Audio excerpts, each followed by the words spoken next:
열왕기하 1장. 아합이 죽은 뒤에 모압이 이스라엘에 반역했다. 하루는 아하시아가 사마리아에 있는 왕궁 옥상의 발코니 난간에서 떨어져 부상을 입었다. 그는 에그론의 신 바알세붑에게 전령들을 보내어 내가 이 사고에서 회복되겠습니까? 하고 묻게 했다. 하나님의 천사가 디셉 사람 엘리야에게 말했다. 일어나거라. 나가서 사마리아 왕이 보낸 사람들을 만나 이렇게 전하여라. 이스라엘에 하나님이 없어서 내가 에그론의 신 바알세붑에게 물으러 달려가느냐? 왕이 피하려던 하나님의 메시지가 여기 있다. 너는 지금 누운 그 침상에서 내려오지 못할 것이다. 너는 이미 죽은 목숨이나 다름없다. 엘리야는 메시지를 전하고 사라졌다. 전령들이 돌아오자 왕이 말했다. 어찌하여 이렇게 금방 돌아왔느냐? 어찌 된 일이냐? 그들이 왕에게 말했다. 도중에 어떤 사람을 만났는데 그가 우리에게 이렇게 말했습니다. 그대들을 보낸 왕에게 돌아가 하나님의 메시지를 전하시오. 그러면서 하는 말이 이스라엘에 하나님이 없어서 내가 에그론의 신 바알세붑에게 물으러 달려가느냐? 그럴 것 없다. 너는 지금 누운 그 침상에서 내려오지 못할 것이다. 너는 이미 죽은 목숨이나 다름없다고 했습니다. 왕이 말했다. 너희에게 그 말을 한 사람에 대해 자세히 말해보아라. 그가 어떻게 생겼더냐? 그들이 말했다. 털이 덥수룩하고 가죽 허리띠를 맸습니다. 왕이 말했다. 디셉 사람 엘리야가 틀림없다. 왕은 군지휘관 1명과 부하 10명을 엘리야에게 보냈다. 그때 엘리야는 산꼭대기에 앉아 있었다. 군지휘관이 말했다. 거룩한 사람이여, 왕의 명령이니 내려오시오. 엘리야가 10명의 부하를 둔 지휘관에게 대답했다. 내가 참으로 거룩한 사람이라면 번개가 너와 내 부하 10명을 칠 것이다. 그러자 마른 하늘에서 번개가 내리쳐 군지휘관과 그의 부하 10명을 태워버렸다. 왕은 또 다른 군지휘관과 부하 10명을 보냈다. 거룩한 사람이여, 왕의 명령이니 지금 당장 내려오시오. 엘리야가 대답했다. 내가 참으로 거룩한 사람이라면 번개가 너와 내 부하 10명을 칠 것이다. 곧바로 하나님의 번개가 내리쳐 군지휘관과 그의 부하 10명을 태워버렸다. 그러자 왕은 세 번째 군지휘관과 그의 부하 10명을 보냈다. 세 번째로 군지휘관이 부하 10명과 함께 엘리야에게 다가갔다. 그 세 번째 군지휘관은 무릎을 꿇고 애원했다.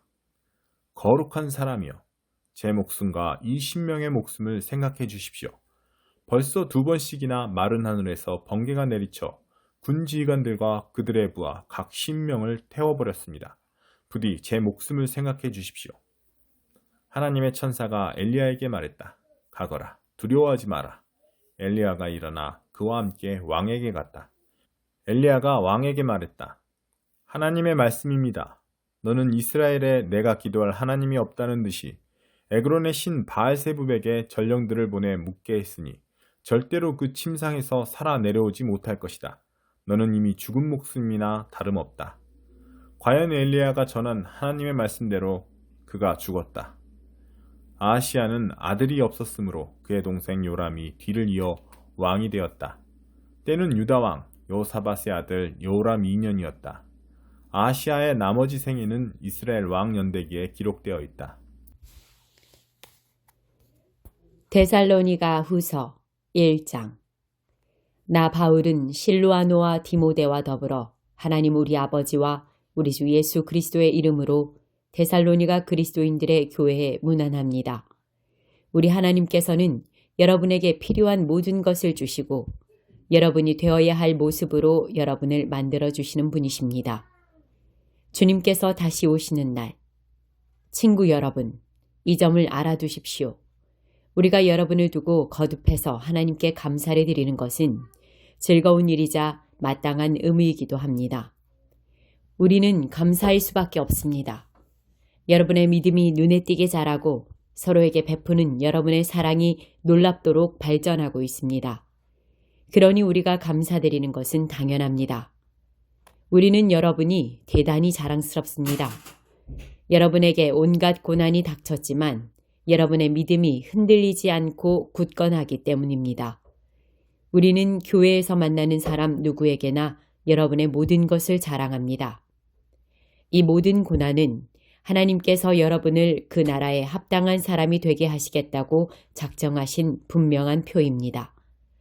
여러분이 지금 고난을 겪고 있지만 정의 또한 다가오고 있습니다. 주 예수께서 강력한 천사들과 함께 하늘로부터 활활 타는 불꽃 가운데 나타나실 때 그분은 여러분에게 고난을 안겨준 자들에게 원한을 갚아주시는 것으로 셈을 치르실 것입니다. 그분의 오심은 우리가 고대하던 전환점이 될 것입니다. 하나님을 알려고 하지 않는 자들, 메시지에 순종하려고 하지 않는 자들은 자신들이 한 일의 대가를 치르게 될 것입니다. 그들은 주님과 주님의 찬란한 권능 앞에서 영원히 추방되는 벌을 받을 것입니다. 그러나 주님께서 오시는 날 그분을 따르고 그분을 믿는 모든 사람들은 그분을 높이고 찬양할 것입니다. 그것은 여러분이 우리가 전한 소식을 믿었기 때문입니다. 우리는 이 뜻밖의 날이 조만간 닥쳐오리라는 것을 알기에 늘 여러분을 위해 기도합니다.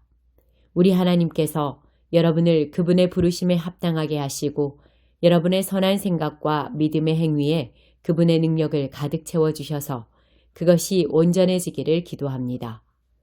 여러분의 삶이 예수의 이름을 드높이면 그분도 여러분을 높여주실 것입니다. 이 모든 일의 배후에는 은혜가 자리하고 있습니다. 자신을 값없이 내어주시는 우리 하나님, 자신을 값없이 내어주시는 주 예수 그리스도가 계십니다. 5장 벨사살 왕의 운명. 벨사살 왕이 1000명의 귀족을 불러 큰 잔치를 베풀었다. 흥청망청 마셔대는 술잔치였다. 잔뜩 취한 벨사살은 아버지 느부갓네살이 예루살렘에 있는 하나님의 성전에서 탈취해온 금잔과 은잔을 가져오라고 명령했다.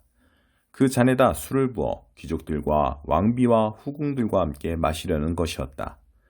금잔과 은잔을 가져오자 왕은 귀족들과 왕비와 후궁들과 함께 거기에 술을 담아 마셨다.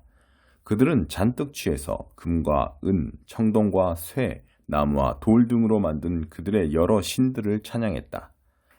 바로 그때 갑자기 사람의 손가락이 나타나더니 불빛이 비치는 왕궁의 흰 석회벽 위에 글을 쓰기 시작했다. 몸도 없이 손가락만 나타나 글을 쓰는 광경을 본 왕은 그 얼굴빛이 창백해지더니 겁에 질려 제정신이 아니었다. 다리에 힘이 빠지듯 그는 무릎을 후들후들 떨었다. 그는 주술사와 점성가와 점쟁이들을 다 불러오라고 소리질렀다. 바빌론의 점성가들이 모이자 왕이 말했다. 누구든지 벽에 쓰인 저 글을 읽고 내게 그 뜻을 말하는 자는 영예와 부, 자주색 옷과 금목걸이를 얻을 것이며 내가 그를 이 나라에서 셋째 가는 통치자로 삼을 것이다. 한 사람씩 차례대로 시도해 보았으나 그들은 도무지 그 뜻을 알 수 없었다. 벽에 쓰인 글을 읽지도 못했고 왕에게 뜻을 해석해 주지도 못했다.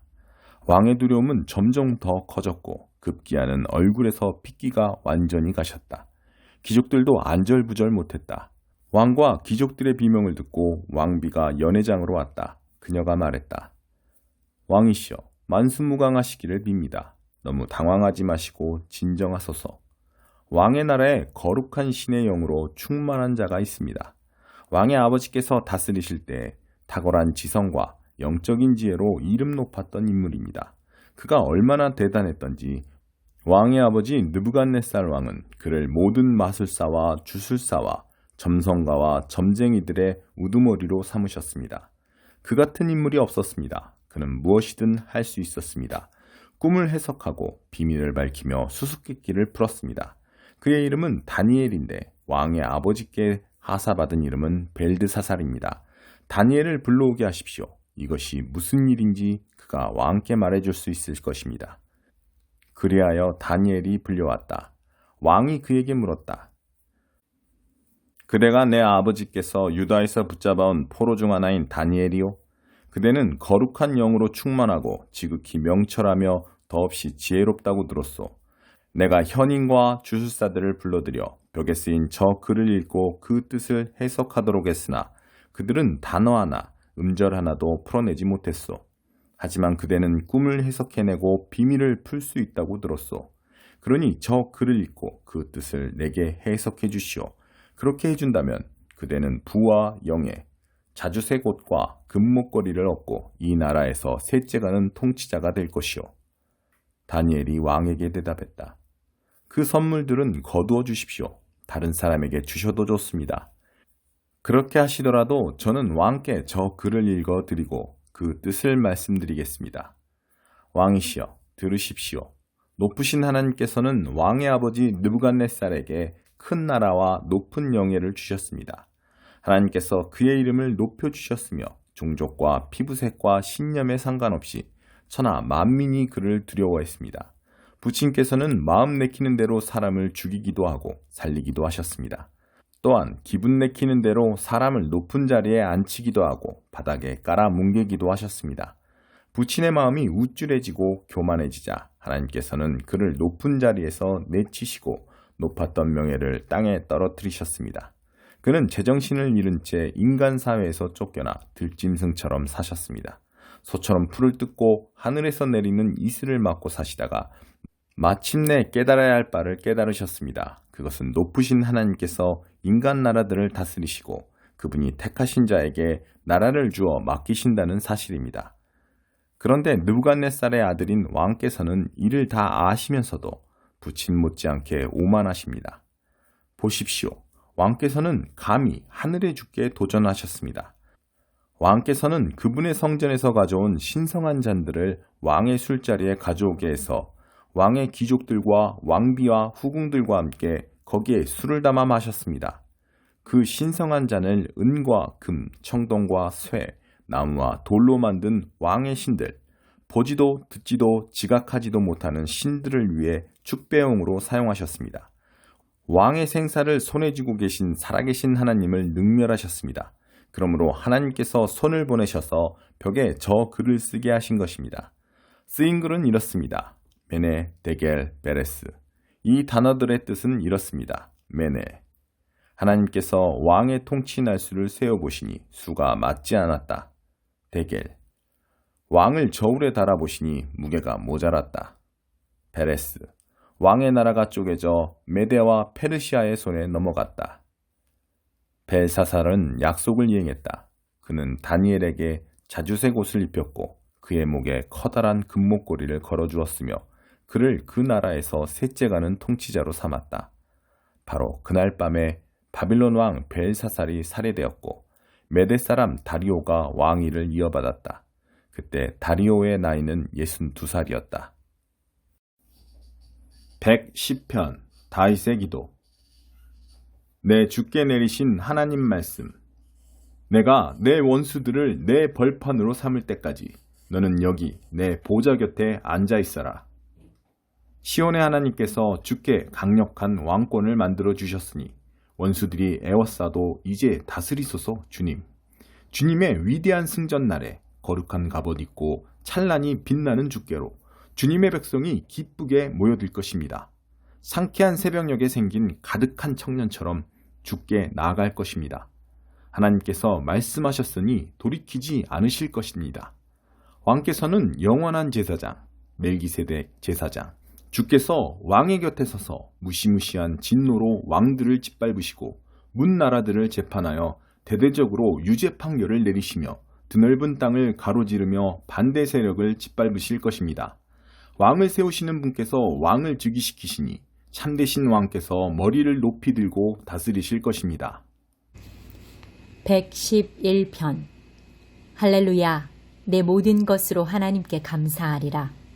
선한 이들이 모이는 곳마다 그 회중 가운데서 하나님이 행하신 일 참으로 위대하니 평생토록 연구하고 끝없이 즐거워하리라. 장엄하고 아름다운 그분의 솜씨, 그분의 관대하심 다함이 없다. 하나님의 기적은 그분의 기념비, 그분은 은혜의 하나님, 사랑의 하나님. 그분을 경외하는 이들에게 양식을 주시고 오래전 하신 약속 잊지 않고 지키셨다.